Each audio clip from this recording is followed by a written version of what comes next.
This video gonna be about. I got asked about Leon Sylvers, Teddy Riley, and Pharrell, and what did I think? So I have to start with the weak link of them all. The weak link is Pharrell. Happy was one of probably his most known songs. Blurred Lines was a big song which he jacked. The Neptunes production was okay. You know, basically I always thought it was double Junior Whopper, New Jack Swing. He did do ghost work on Rump Shaker for Rex and Effects. That's one of the reasons why Teddy Riley stuff went down, because Teddy wasn't quite writing the songs like he once did. But anyway, another story, another video, another time.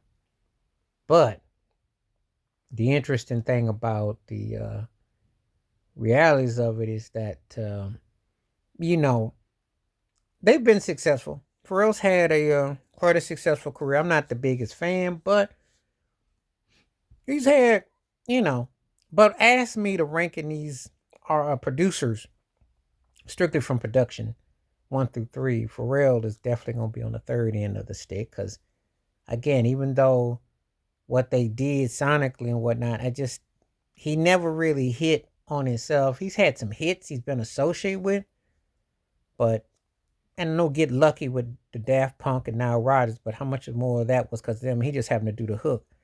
Never was big on Pharrell. Just keeping it 100. Never got the hype. Thought his singing was corny and it was cringy. And it's almost like it was a parody.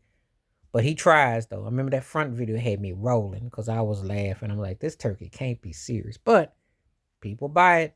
So, but, he had a run for a moment. Had a run for a moment. Hit with Timberlake. And, had some hits. Hit with Britney Spears. Had some hits, you know. But his solo career never took off. He kind of like has a Chris Rock situation. His solo career never matched what he did for others. That's just Happy was a big hit, and that's almost like a fluke when you think about it. But he falls in third. Second is Teddy Riley, because when you create a whole subgenre with R&B, pop, and hip hop, you worked all conglomerates. You know, the funny thing is when you listen to my prerogative, and Teddy covered all the bases. I mean, he covered all the bases. You could say, now you can make the case. Some people say Jeremy Lewis and LA and Babyface more impactful. You can make a strong case for R. Kelly the last 30 plus years, 40 years, if you're talking about production. It depends. I think there's some people you can make cases for. But you can't talk, and Timberland had an impact with sound. Rick James had impact with sound. Prince had impact with sound. George Clinton had impact with sound. You can make cases for different names, but you got to have Teddy Riley in there somewhere because the sound of New Jack Swing took the streets, took the thing. You want to throw full force in it. All depends on where you're coming with that. But Teddy, with the sound alone, the only knocks against Teddy is that guy didn't last too long. Blackstreet lasts a bit too long, and he didn't keep the right songs between the two, and he just ran out of hits. That's all it was. Because No Diggity was his last big hit. That was a huge joint, and he hit, and he was that bridge between the sacred and the soul as far as being a producer. He was that dude for a moment. The guy was big. 88, The Battle, Keith Sweat, him and Sweat, what they did with Make It Last Forever, and what he did with on some of In Effect Mode with I'll Be Sure, and then with Guy's debut album.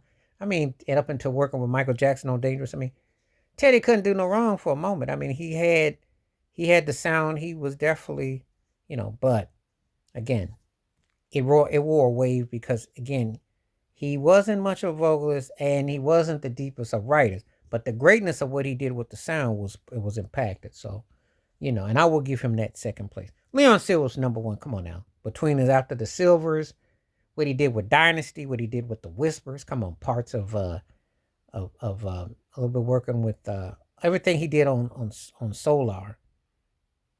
What he did with Shalimar. I mean, working as a bass player, the songs speak for themselves. His body of work speaks for itself. Because before Babyface was even Babyface and just getting on there, had to go through Leon Sylvers. Leon was just a beast musically.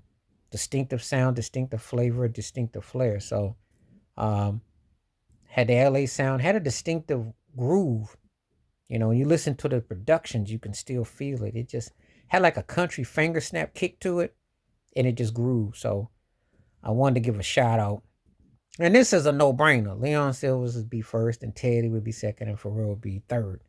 But every time I get asked about how I rank, because I got some more rankings and files coming in with artistry, I have to put it like that. So that is my take. Those are my thoughts. Please feel free to hit comments below. Wash your hands, keep your mind clear. Watch out for another share if you like, and hit that membership, because when you do, requests like this come through, and I got more coming your way and this way. Stay safe, stay blessed, stay woke, stay free, stay true. I'm out one time. Peace.